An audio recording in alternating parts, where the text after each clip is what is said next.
Les particules racontent l'hiver d'un groupe d'adolescents, un groupe de 4 copains lycéens en terminale, dans le pays de Gex, qui est la région frontalière avec la Suisse, située entre Genève, grande métropole internationale, et au massif du Jura. Tandis que sous leurs pieds ont lieu des expériences au sein du plus puissant accélérateur de particules au monde, le LHC, où les physiciens tentent de percer certains des plus grands mystères de l'univers. Voilà. Et le personnage principal, qui est un des jeunes de cette bande, découvre un jour ses expériences lors d'une visite scolaire et la prise de conscience liée à certaines théories qu'abordent les physiciens au sein de ces expériences-là, qui touchent à comprendre l'origine de la matière, ce qu'il y avait au moment du Big Bang, quelque part, de quoi est constitué l'univers, quoi, provoque chez lui une sorte de vertige qui l'amène à reconsidérer complètement le monde dans lequel il évolue. C'est un projet qui me tient à cœur depuis longtemps parce que c'est une région que je connais très bien, que j'ai toujours eu envie de filmer quelque part. Déjà adolescent, c'est un territoire que j'ai parcouru de long en large avec mon appareil photo, puis avec ma caméra Super 8, toujours adolescent. Et c'est encore une fois le décor de la plupart de mes films d'études. C'est un lieu qui n'a jamais été filmé en fait, je pense parce que de prime abord il est assez banal, quoi. Il est un peu sans intérêt. Et alors que je trouve qu'il est effectivement, c'est une région pleine de mystères, quoi. Il y a à la fois la présence de ce massif-là qui est très inquiétante, assez austère, remplie de mythologie.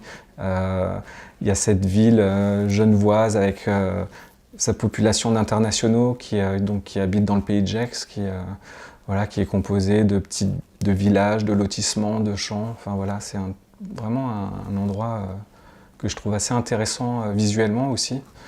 Puis ensuite, il y a l'envie de continuer à tourner avec des adolescents, ce que j'adore.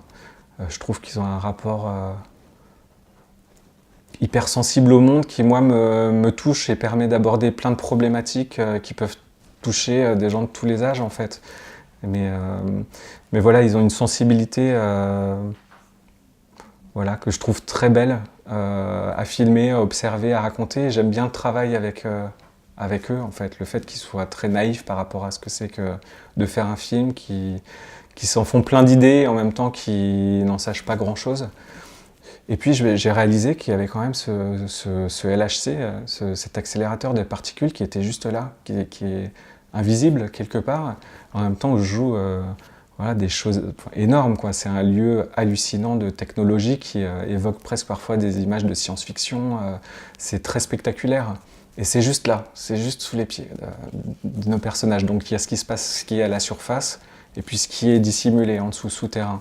Et ça m'a intéressé de mettre tout ça en lien, quoi. Et donc là, j'ai trouvé, grâce au CERN et à ces expériences, la porte d'entrée dans ce projet-là, les particules.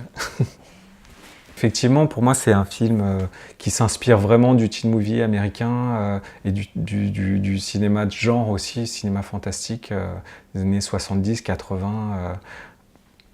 Un des films qui m'a beaucoup marqué pendant mes études, c'est La vie de Jésus, par exemple, qui pour moi, un film qui parle de l'adolescence d'une façon que je découvrais complètement à ce moment-là.